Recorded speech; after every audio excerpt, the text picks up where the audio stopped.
see your lovely face. Oh, now we can see Feast of Trumpets. Thanks. I don't know how lovely it is, but anyways, here we go. Yeah, so this is what I want to talk about. Well, actually, the feasts in general, I think, is a good thing to try to cover first. So I think what we need is we're going to probably have to just read fairly quickly Leviticus 23. And basically what we have there is like the first part of it is spring feasts, and the last part of it is the fall feasts. And so I probably would like to have 2 volunteer readers. And just a little backgrounder, of course, the word feast is Hebrew. I don't know if I'm pronouncing it right, moed. But the meaning is appointed times or appointments. It's sort of like God's holidays, if you will, that he wanted Israel to observe. So they have some meaning. Paul says that all things are written aforetime, written for our learning. So therefore our learning. So let's see if we can find a couple of volunteers for these readings. Leviticus 23, the first 22 verses, and then from 23 to the end of the chapter. Any takers? I'll start. Okay. The Lord spoke to Moses, saying, "Speak to the people of Israel and say to them, these are the appointed feasts of the Lord that you proclaim as holy convocations. They are my appointed feasts. 6 days shall work be done, but on the 7th day is a Sabbath of solemn rest, a holy convocation. You shall do no work. It is a Sabbath to the Lord in all your dwelling places. These are the appointed feasts of the Lord, the holy convocations, which you shall proclaim at the time appointed for them. In the 1st month, on the 14th day of the month at twilight, is the Lord's Passover. And on the 15th day of the same month is the feast of unleavened bread to the Lord. For 7 days you shall eat unleavened bread. On the 1st day you shall have a holy convocation. You shall not do any ordinary work, but you shall present a food offering to the Lord for 7 days. On the 7th day is a holy convocation. You shall not do any ordinary work. And the Lord spoke to Moses, saying, Speak to the people of Israel and say to them, when you come into the land that I give you and reap its harvest, you shall bring the sheaf of the first fruits of your harvest to the priest. And he shall wave the sheaf before the Lord so that you may be accepted. On the day after the Sabbath, the priest shall wave it. And on the day when you wave the sheaf, you shall offer a male lamb, a year old, without blemish, as a burnt offering to the Lord. And the grain offering with it shall be 2/10 of an ephah of fine flour mixed with oil, a food offering to the Lord with a pleasing aroma, and the drink offering with it shall be of wine, 1/4 of a hin. And you shall eat neither bread nor grain, parched or fresh, until this same day, until you have brought the offering of your Lord. It is a statute forever throughout your generations in all your dwellings. You shall count 7 full weeks from the day after the Sabbath, from the day that you bring the sheaf of the wave offering. You shall count 50 days to the day after the 7th Sabbath. Then you shall present a grain offering of a new grain to the Lord. You shall bring from your dwelling places 2 loaves of bread to be waved, made of 2/10 of an ephah. They shall be of fine flour, and they shall be baked with leaven as first fruits to the Lord. And you shall present with the bread 7 lambs a year old without blemish, and 1 bull from the herd and 2 rams. They shall be a burnt offering to the Lord with their grain offering and their drink offerings, a food offering with a pleasing aroma to the Lord. And you shall offer 1 male goat for a sin offering, and 2 male lambs a year old as a sacrifice of peace offerings. And the priest shall wave them with the bread of the first fruits as a wave offering before the Lord with the 2 lambs. They shall be holy to the Lord for the priest. And you shall make a proclamation on the same day. You shall hold a holy convocation. You shall not do any ordinary work. It is a statute forever in all your dwelling places throughout your generations. And when you reap the harvest of your land, you shall not reap your field right up to its edge, nor shall you gather the gleanings after your harvest. You shall leave them for the poor and for the sojourner. I am the Lord your God. I can read the second part. Yes, please. Thanks. Verse 23, right?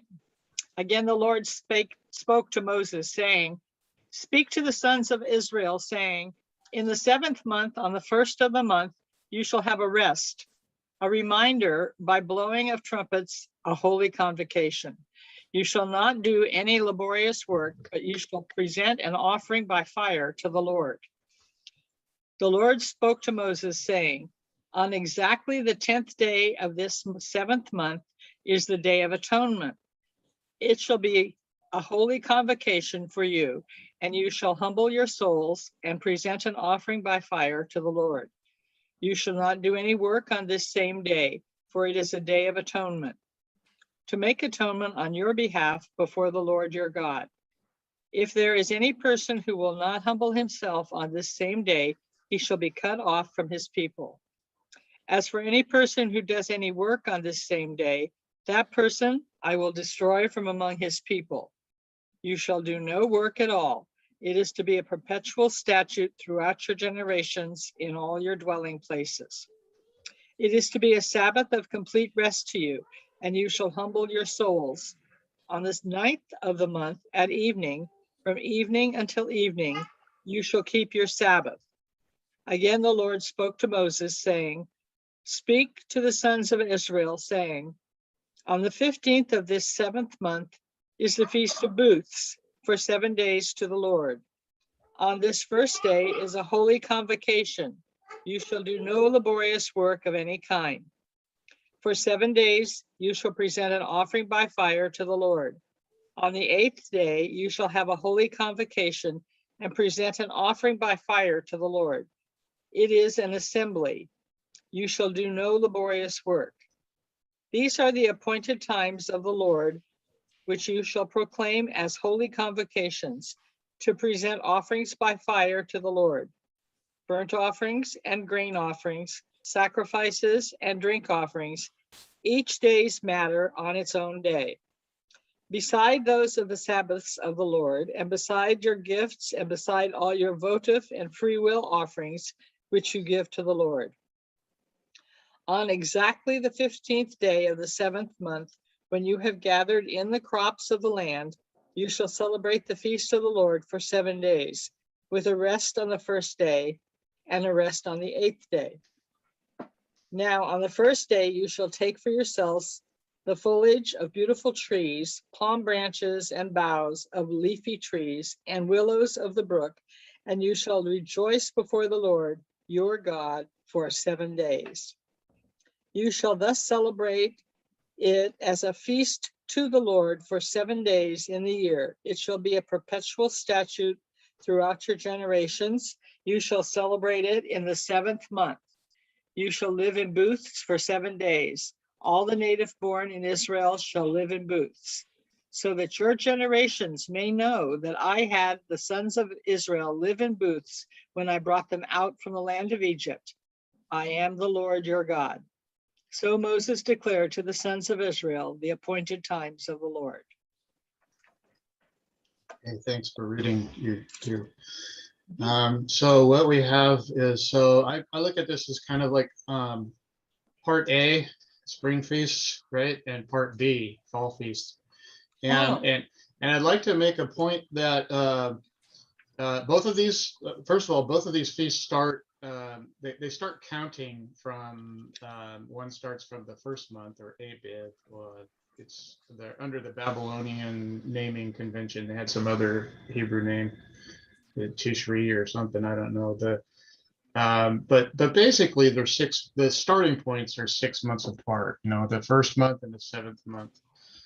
And so we have, and I totally welcome criticism of this drawing. It's just something I threw together this morning. I got up and I'm like, okay, let's read this chapter. What do we got? And I really, I know, so first of all, in the spring feast period, we have a sort of a timing convention that begins on 14th Abib Passover. And then the next day, I guess, is this might even be, some might even reckon these the same day. I don't know. It depends on how you count the days, if you start in the evening and all, I don't know. But in any case, I don't want to get too nitty gritty on the details of when exactly the timing of these is. But the idea is, though, that from the start of Passover, after the Passover, they started the unleavened bread. And actually, if you read the instructions for the Passover, they're eating unleavened bread with it, with bitter herbs, I think, if I remember right.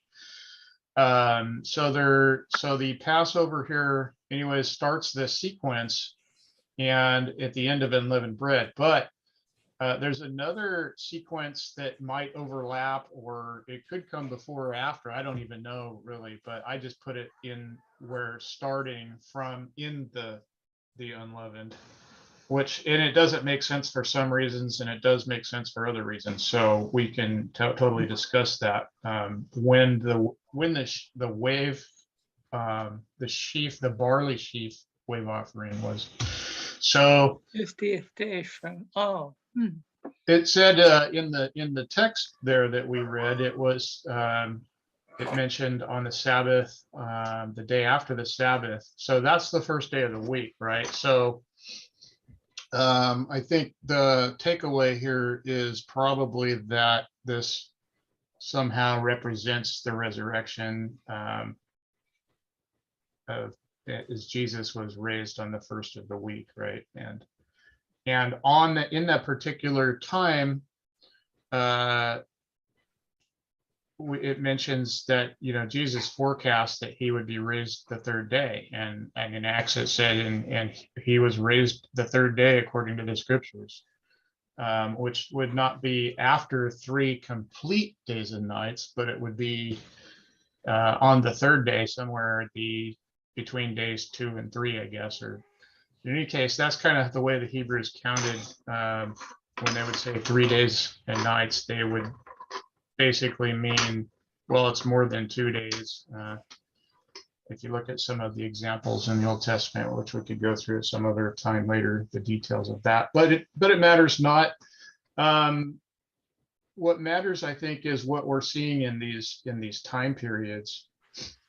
And I'm totally, again, welcome to criticism on this. Please feel free if you have any questions or big gotchas. I know that one particular problem with this might be the fact that they were not to partake of any, it says in verse 14 there, ye shall eat neither bread nor parched corn nor green ears until the day that you have brought an offering unto your God. And it sort of doesn't make sense that you would be eating unleavened bread in a time before this was offered. But anyways, that's kind of one of those gotchas. I think most people would put the wave offering, the wave sheaf, somewhere in here, though, in any regards. And then the fall feasts have certain meanings that are associated with them, apparently. God doesn't tell us something for no reason at all. And by the way, I know that there's Christian interpretations and there's Jewish interpretations, but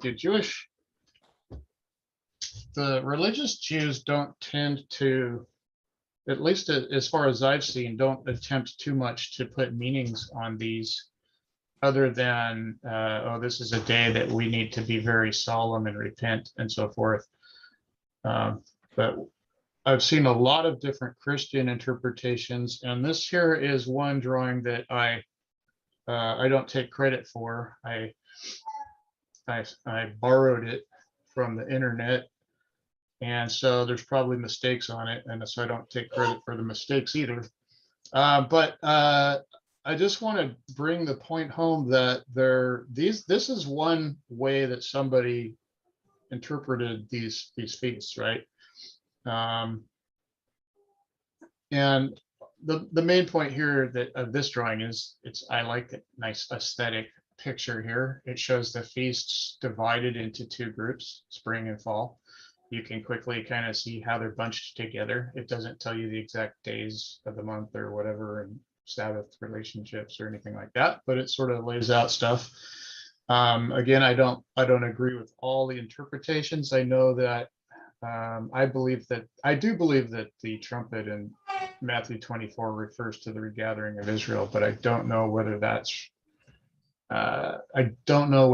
means that, for example, the period of what's called the weeks period is not still in effect. But we'll look at that. So the various interpretations of these spring and fall feasts that I've heard of are like this picture here. Some believe that they represent Christ and Israel, right? And some believe that the spring and the fall represent natural Israel and spiritual Israel. And then I've seen other interpretations where they believe that the spring and the fall feasts represent a picture of somebody's, like a salvation in Christ, a life in Christ, a picture of one individual's sort of typical salvation process or something like that.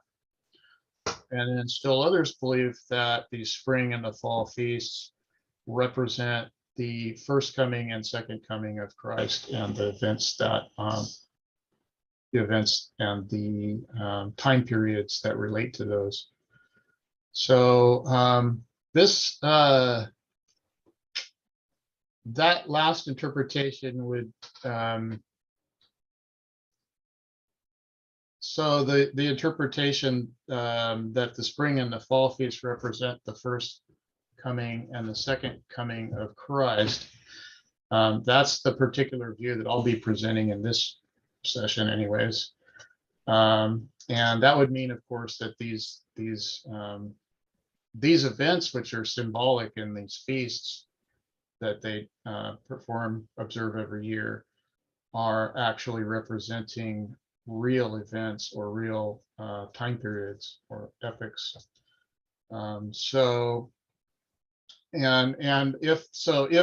Needless to say, if this is the correct view, I wouldn't say dogmatically that it is, but I'm just going to represent it here. If it is the correct view, it would mean that these events are played out somewhat chronologically. And it would also mean that we are sitting chronologically, I don't know if you can see my cursor, right before the Feast of Trumpets there, right before the trumpets. And I'll talk about why that is too. So let me ask, is this making sense so far? Does anybody have any questions?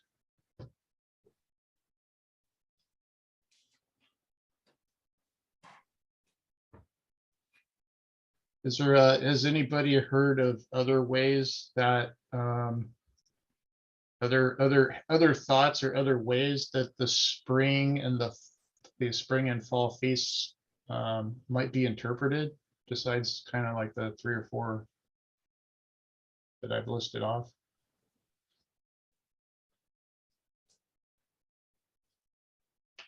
Okay, if not, we'll move on. So as I mentioned, I'm kind of advocating, not dogmatically, but I'd like to present the view here at least, and show the evidence for the interpretation that the spring and fall feasts relate to the first coming and second coming of Christ. And I'll present this actually idea came from Brother Jim Dillingham, There might have been others before him, but this is the one I'm aware of. He made these observations relating the three harvest feasts. As three of the seven feasts are harvest feasts. And relating those to, look back at this picture again. The harvest feasts were the first fruits, Pentecost, and Tabernacles. And so he's relating these three harvest feasts to the three harvests of God. And so what are the three harvests of God? If you were to line these up, you would naturally say, well, Jesus was the firstborn of the dead into the new life. He's sort of the forerunner of everything else. And then you would say, well, there's also the next resurrection, the first resurrection in the Revelation. So we have, that would be the second harvest. And then you might say, well, there's another resurrection after that. We're told at the end of the millennium, there's going to be a resurrection. So that would be the third harvest. And as it so happens, these line up rather neatly, and they can act as anchor points, if you will, in the plan of God. And so, yeah, this, if you wanted to look, this is a very condensed view of what Jim Dillingham presented. And if you were to want to look it up, it's presented in his work that's called Vocational Training for an Immortal Priesthood. But I don't agree with everything Jim Dillingham says, but I like a lot of people that I get valuable information from, I believe, and I definitely try to keep what's good out of that. So if we look at the first fruits, that feast, harvest feast,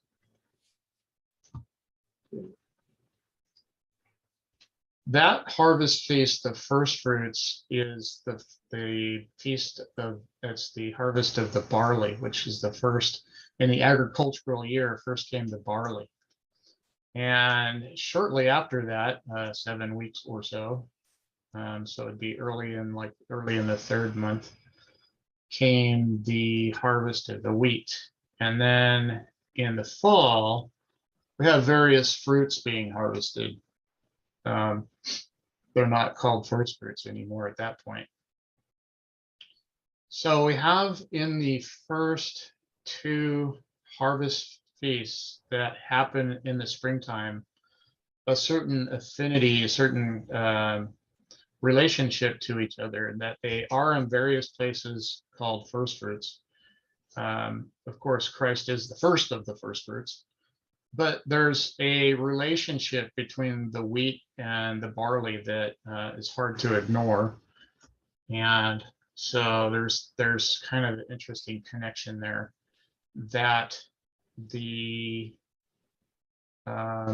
latter harvest is not represented as that. It's a harvest of God, but it's not as it doesn't seem like it's as closely affiliated with Christ. And back to these time periods, I want to point out, by the way, that the day of Pentecost is also called the Feast of Weeks, because as we saw here, they count 7 Sabbaths, right? And so that's 49 days. And then on the next day, the 50th day, the day of Pentecost, they have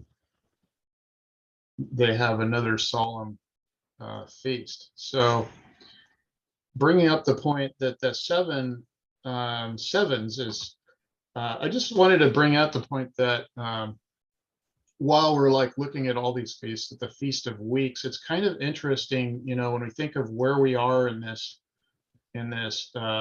chronological progression of the feasts.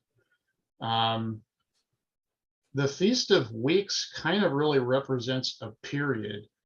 And one can't help but notice that Revelation is full of sevens. And as it just so happens, I don't know if that's a coincidence, or if we're supposed to take something from that. Of course, the sevens in Revelation really end with when Babylon is destroyed at the seventh trumpet, but but there could be a little bit of overlap, right, between where the trumpets begins and where the Pentecost or the Feast of Weeks ends, or it could be, I don't know. It doesn't need to be exactly timing, but the sequence, I think, is the important thing, in the meaning. So it might be just it is kind of a little bit of speculation on my part, but it's something maybe worth considering. So this time period, we go back to this drawing again. If this represents a period, of sevens, right? Because weeks, Feast of Weeks means just basically sevens. It could be that, this is a representation of the second harvest, right? Which really would be taking place early in the trumpets. Anyways, there's that. And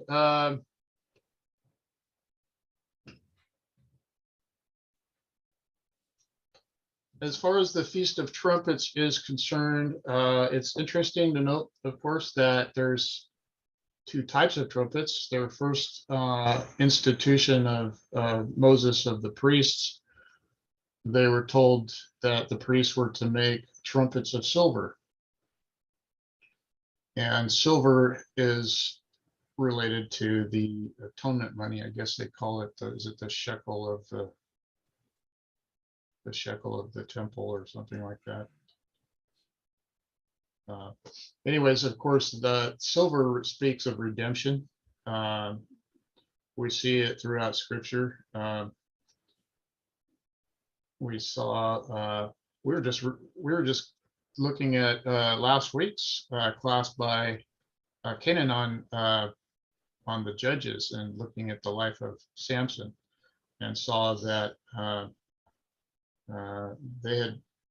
they had bought off Samson's girlfriend for a certain amount of silver, right? And the echo there was strong of Christ being delivered for he was valued at 40 pieces of silver. So there's interesting connection there with redemption over and over again. And so ultimately it speaks of Christ. And then we have the ram's horn, which it's typically related to the Jubilee. And by the way, if we go back to this period here, the Jubilee is on the Day of Atonement every 49 or 50 years, depending on how you count it. So that's when they blow the trumpets again. So the difference, I guess, from what I understand, is that the blowing of the silver trumpets was the job of the priests, and anybody could blow the ram's horns. So basically, though, it's just that this ram's horn is more associated with the Day of Atonement. And again, it speaks of redemption. A totally different material, totally different substance, but I just found it's an interesting coincidence, perhaps not as a coincidence, that the ram's horn is blown as related to the ram caught in the thicket, which I think most would relate to Christ. Any questions so far or comments or?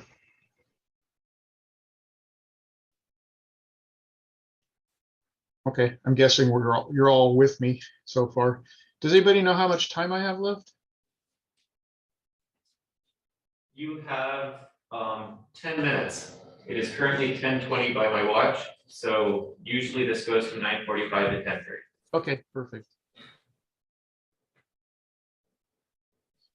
All right, so consider that all these events basically are related to trumpets. Okay, and also consider that all of these events occur when Christ returns.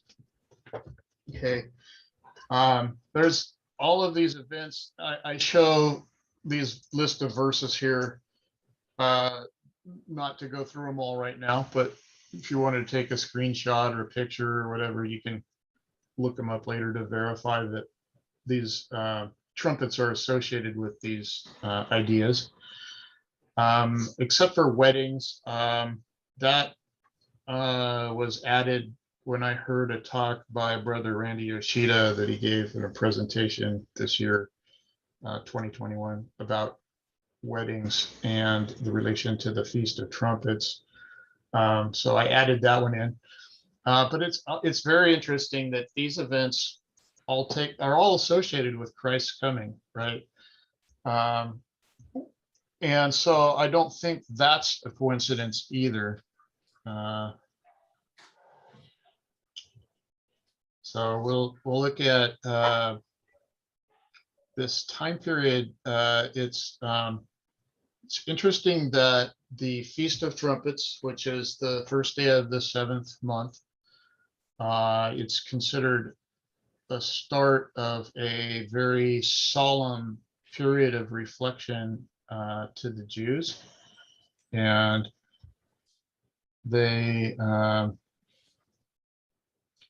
see this as a time of returning to God or turning to God. And they call it, even though it's the 7th month, they call it Rosh Hashanah, which means the beginning of the year, the head of the year.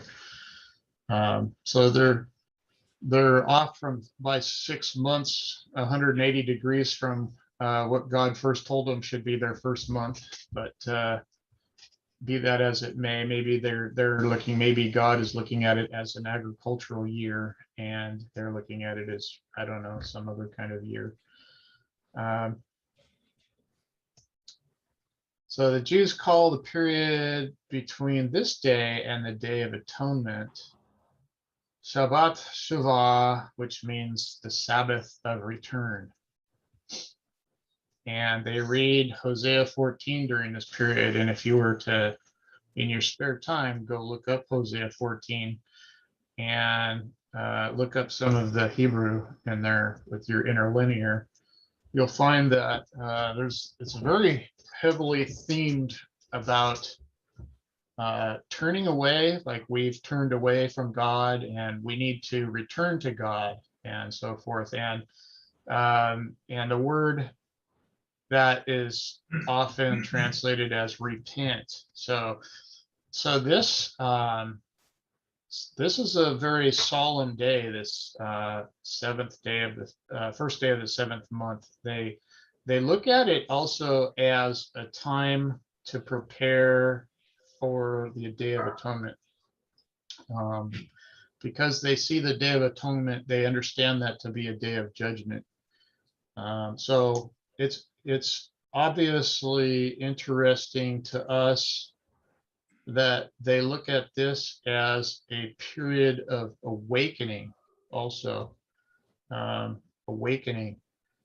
And who wouldn't understand that there's a relationship between awakening from slumber at the last trump, right, and this period of awakening. So, and according to Jewish tradition,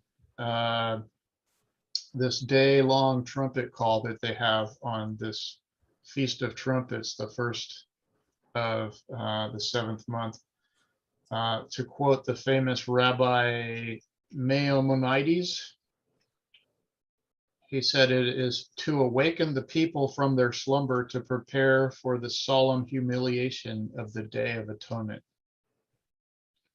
It's a day of waking up. It's that they're not to work on the first day of the 7th month. They blow the trumpets all day long.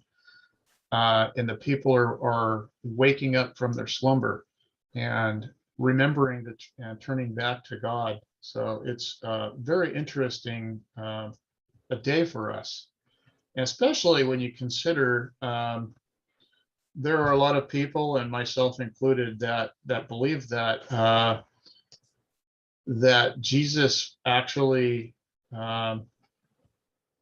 entered in the city on the day that they were supposed to choose out their lambs for Passover, and that he was crucified when the lambs were being slain for Passover, and that he was resurrected on the day that they would have been waving the barley sheaf.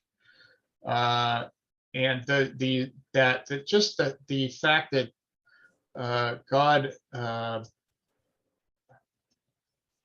well, I know there's other people that don't believe it, but I think that Christ fulfilled these events on the same day in which they were to be assigned.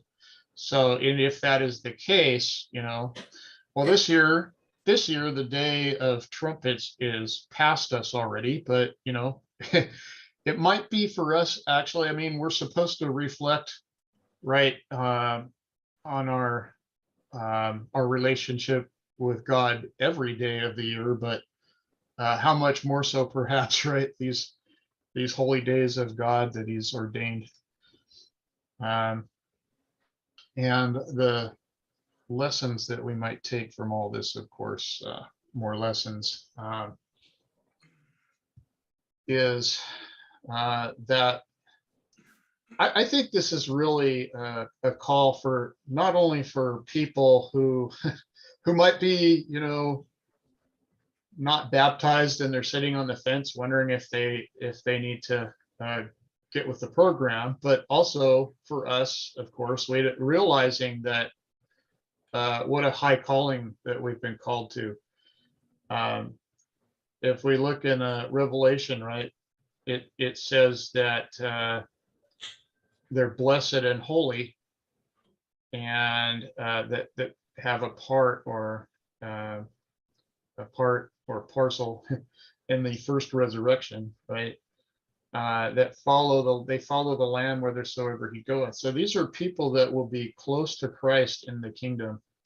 And I know that we won't talk about immortal priests, because there's some people that have some problems with that. Although I kind of look at it as, hey, they were mortal once. Maybe they can understand what it is to be a mortal being. They can relate to mortal beings, but be that as it may, we know that in Revelation it says they're before the throne of God and they serve him day and night in his temple. And just to think of that as what a privilege that is, to be called to that. And anyways, I guess we're limited by time here too, so I'm going to wrap it up and ask if there's any questions, concerns, or thoughts or ideas to add to this that popped into anybody's head during all this.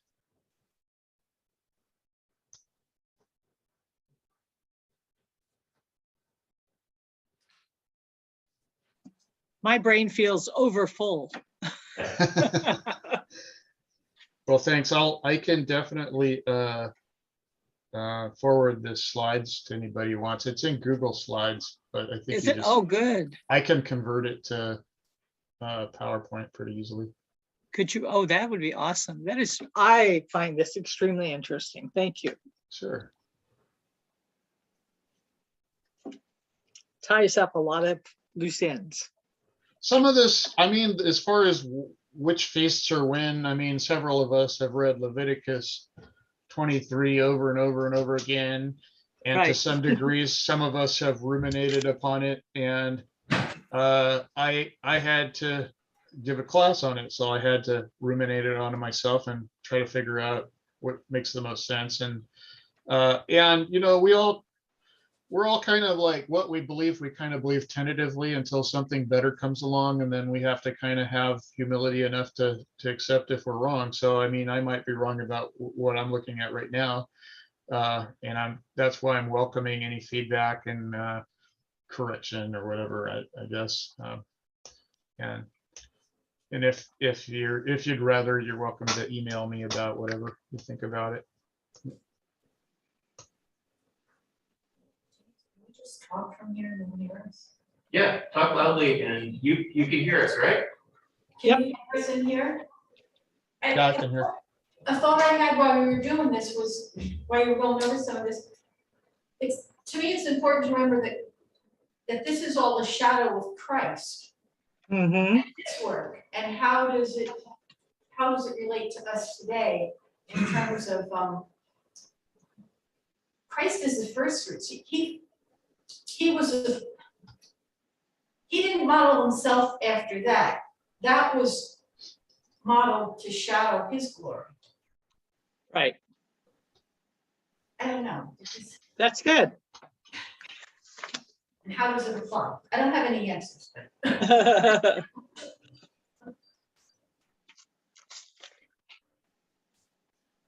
I think, Mark, I think you've outlined what a lot of people have looked at. I'm always leery of dating or timing things based upon that which Israel experienced. These are all feasts that they could only keep in the land of Israel. And it's a dilemma among the Jews to this day, how much they should set up booths on their property. Some do, some don't. Certainly they keep sort of a fuzzy case of Passover as well occasionally in the land. But all the time they were in the wilderness, no feast could be kept because they all depend on the crops in Israel. So I don't think we should try and time from any of these. I generally agree that Christ, of course, is the first fruits, and then at his coming, there is the blessing. But the first feast, Passover, was a sober feast. The second two, Feast of Weeks and the Tabernacling, were time to rejoice. In fact, it's actually, particularly in the Tabernacle, it's a time of rejoicing. Yeah. Yeah. And and I want to take your point that you made about not trying to guess the exact time and just add to that the most educated rabbis will freely admit that they've lost track of what exact years the Jubilees are. They have different people with different opinions about which years are Jubilees, but in fact, they lost track a long time ago.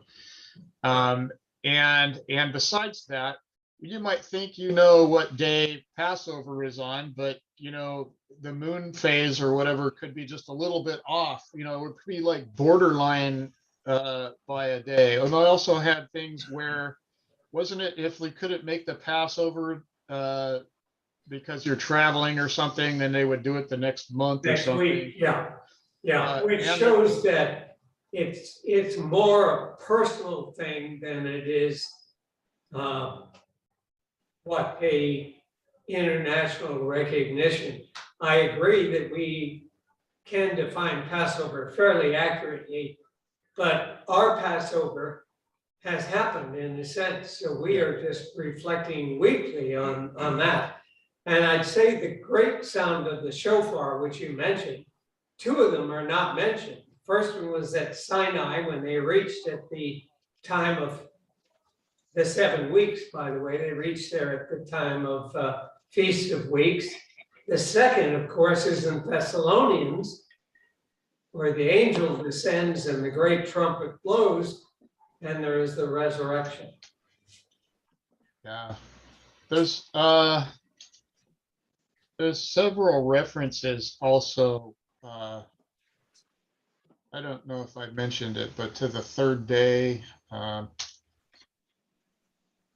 Yeah, I think this is definitely a topic that we can probably talk more on, since this is the end of our established Sunday school time. Yeah. I think it probably makes sense for us to close in prayer, and then if people want to discuss further, I think part of the reason, Mark, you're getting so few comments is we were all just trying to quickly write it down and digest everything we're talking about. There's a lot going on here. I should have told you beforehand that I would make the slides available so you wouldn't, so you could focus and listen instead of jotting down, but okay. Yeah. Thank you. Good class. Wonderful. Oh, thank you. Anyway, I'm gonna have John close us in prayer, and if we want to have discussion